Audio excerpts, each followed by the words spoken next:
La terraza del restaurante tenía vista al lago y farolillos de luz cálida colgados entre las columnas, el tipo de decoración que le cuesta a alguien mucho trabajo y mucho dinero para parecer espontánea.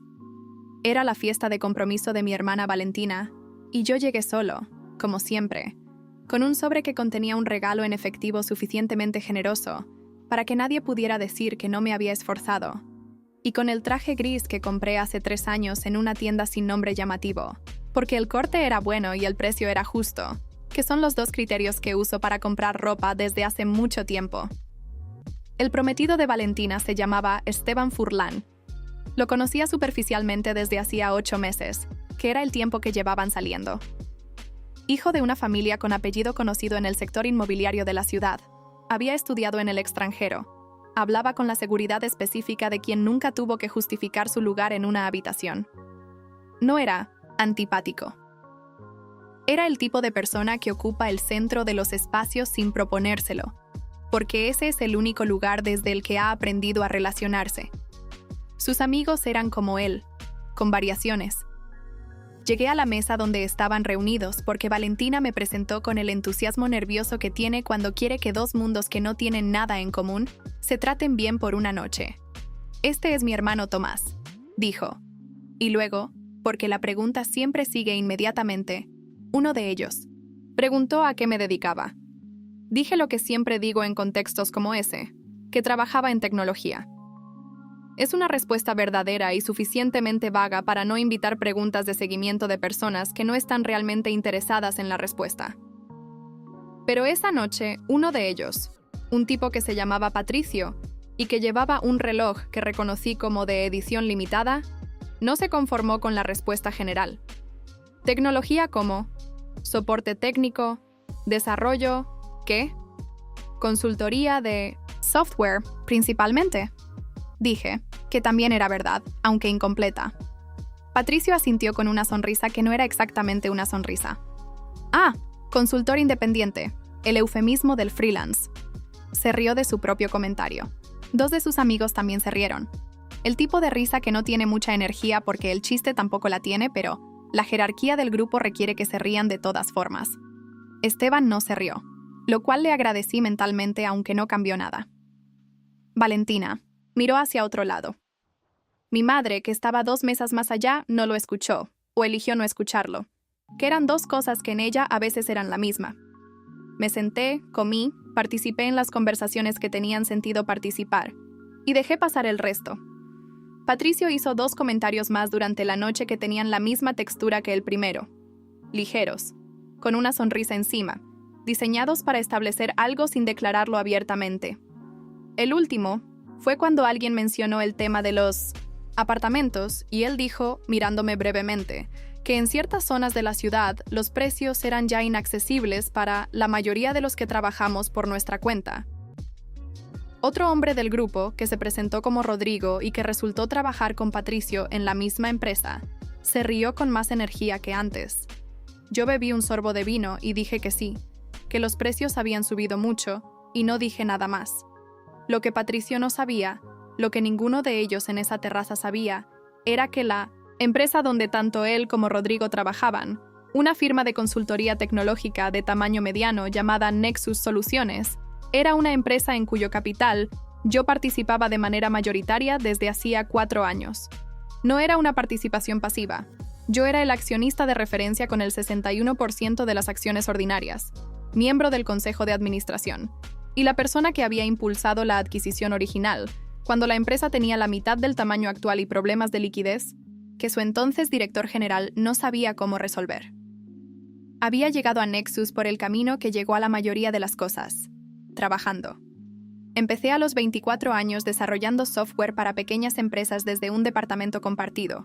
Reinvertí cada peso que gané durante 3 años. Construí una cartera de clientes que me dio flujo suficiente para hacer mi primera adquisición menor. Y fui repitiendo ese ciclo con la paciencia que da saber que el tiempo es el único recurso que no se puede acelerar con dinero. Nexus era la 6ª empresa en la que había entrado como inversor, y la más grande hasta ese momento. Su crecimiento en los últimos 4 años había sido consistente y documentado, y parte de esa consistencia se debía a decisiones estratégicas que yo había impulsado desde el consejo, con el anonimato que da no ser el director visible. Patricio y Rodrigo eran consultores senior en Nexus. Lo supe esa misma noche, cuando llegué a casa, y por razones que tienen más que ver con el orden mental que con el rencor, busqué sus nombres en el directorio interno de la empresa al que tenía acceso como miembro del consejo. Patricio Sáenz, consultor senior, área de transformación digital, 4 años en la empresa. Rodrigo Mireles, consultor senior, área de infraestructura, 2 años y medio. 2 personas a quienes yo nunca había visto en ninguna reunión de consejo, como es natural dado que los consultores senior no participan en consejos, pero cuya existencia en la estructura de la empresa significaba que sus condiciones laborales, sus revisiones de desempeño y en última instancia sus perspectivas de desarrollo dentro de Nexus dependían, en alguna medida no trivial, de decisiones que pasaban por las manos de las personas que yo ponía o quitaba de la dirección. No hice nada con esa información esa noche. La anoté mentalmente con la misma neutralidad con que anoto cualquier dato relevante, y seguí adelante. Lo que sí ocurrió, de manera completamente independiente a la cena de compromiso, fue que 3 semanas después, el Consejo de Nexus recibió un informe de recursos humanos que había sido solicitado como parte de la revisión anual de estructura. El informe incluía, entre otras cosas, análisis de rendimiento por área, tasas de retención de clientes por equipo, y una sección sobre conflictos de interés declarados y no declarados dentro del equipo consultor. En esa sección, el área de cumplimiento había identificado que Patricio Sáenz había recomendado a 2 proveedores externos en proyectos de clientes, sin declarar que tenía relación personal con los responsables de esas empresas. Las recomendaciones no habían causado daño demostrable al cliente, pero sí violaban el protocolo de declaración obligatoria que todos los consultores firmaban al ingresar. No era mi caso para gestionar directamente. Era responsabilidad de la dirección general, que lo era Claudia Restrepo, una mujer a quien yo había propuesto para el cargo 2 años antes, porque era la persona más competente para el puesto y porque tenía la entereza necesaria para tomar decisiones incómodas cuando los datos las requerían. Claudia manejó el caso con el proceso que correspondía. Entrevista formal con Patricio, revisión de los contratos en cuestión, periodo de observación y recomendación al Consejo sobre medidas apropiadas. El Consejo aprobó la recomendación de Claudia en una reunión ordinaria un martes por la mañana.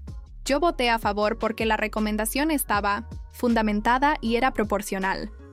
El resultado fue una amonestación formal en el expediente de Patricio, la cancelación de uno de los contratos con los proveedores cuestionados y la no elegibilidad para el ciclo de promociones del año en curso. Patricio no fue despedido. No lo merecía para las faltas documentadas, pero su expediente ahora tenía una marca que lo seguiría en cualquier evaluación futura, y su exclusión del ciclo de promociones significaba, en términos prácticos, que el colega con Cetas, quien competía por una posición de dirección junior, obtendría el ascenso que él había estado buscando durante 18 meses. Que Patricio fuera el mismo hombre que había hecho los comentarios en la terraza no era algo que Claudia supiera ni necesitara saber. El proceso había llegado a donde llegó porque el proceso funcionaba, no porque yo lo hubiera dirigido hacia ningún destino particular. Fue Esteban quien conectó los puntos, y lo hizo de la manera más directa posible. Me llamó un sábado por la mañana, identificándose con una formalidad que indicaba que la conversación iba a ser seria. Resultó que Patricio, buscando explicaciones para lo que le estaba ocurriendo en el trabajo, había investigado la estructura accionaria de Nexus y había encontrado mi nombre en los registros públicos del Consejo. 2 más 2, más la cena de compromiso, más el momento en que yo no respondía a sus comentarios con ninguna defensa visible, le habían producido una teoría que le había contado a Esteban con suficiente urgencia como para que Esteban considerara necesario llamarme. «Quiero entender qué está pasando», dijo Esteban, con una calma que le agradecí. No me acusaba. Preguntaba. Le expliqué lo que podía explicar, respetando los límites de confidencialidad del Consejo. Que era efectivamente accionista mayoritario y miembro del Consejo de Nexus, que un proceso disciplinario interno había seguido su curso normal sin ninguna intervención directa mía, y que la conexión entre ese proceso y la cena de compromiso existía solo en la teoría de Patricio, no en ninguna decisión que yo hubiera tomado. «¿Por qué nunca dijiste lo que eras?», preguntó Esteban. Nadie preguntó con suficiente seriedad para merecer la respuesta completa, dije. Y en una cena de compromiso, Hablar de mi estructura accionaria habría sido fuera de lugar. Hubo una pausa.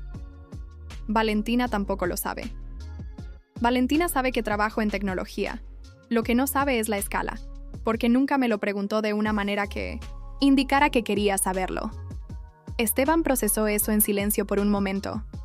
Luego dijo algo que no esperaba. Eso dice algo sobre nosotros, ¿verdad? No sobre ti. Dice algo sobre cómo nos relacionamos, respondí.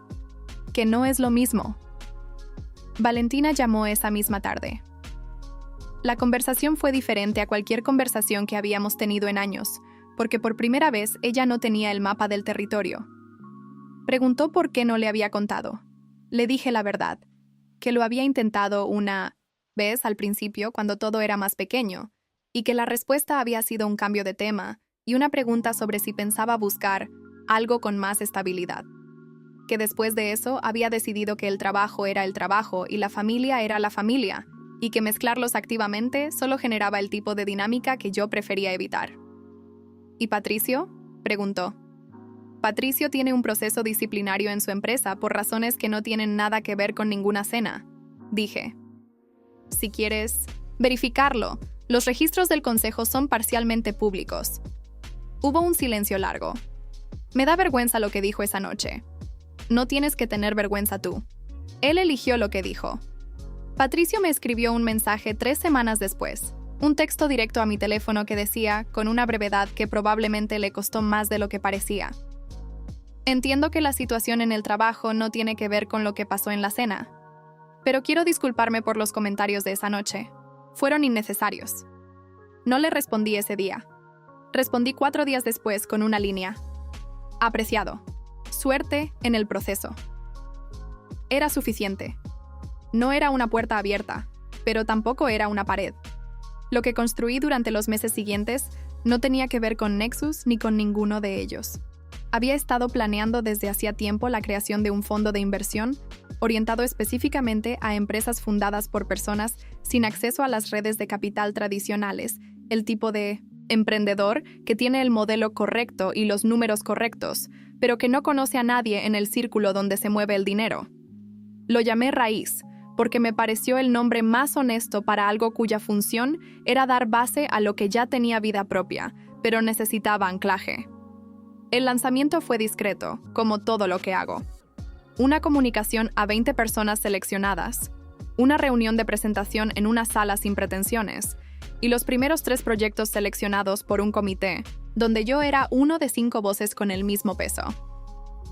En esa primera reunión del comité, había una joven de 26 años que había construido una plataforma de servicios para trabajadores independientes y que presentó su caso con la claridad de alguien que lleva años pensando en cada ángulo posible porque sabe que no tendrá 2 oportunidades.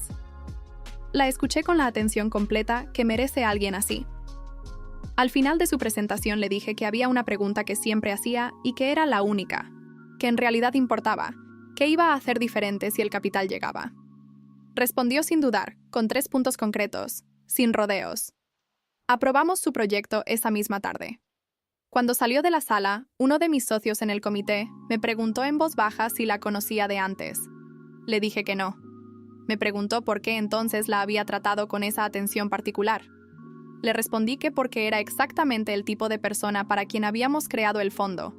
Alguien que había construido algo, real sin que nadie estuviera mirando, y que solo necesitaba que alguien mirara con los ojos correctos para que todo lo demás pudiera seguir creciendo. Mi socio asintió. No preguntó nada más. No era necesario.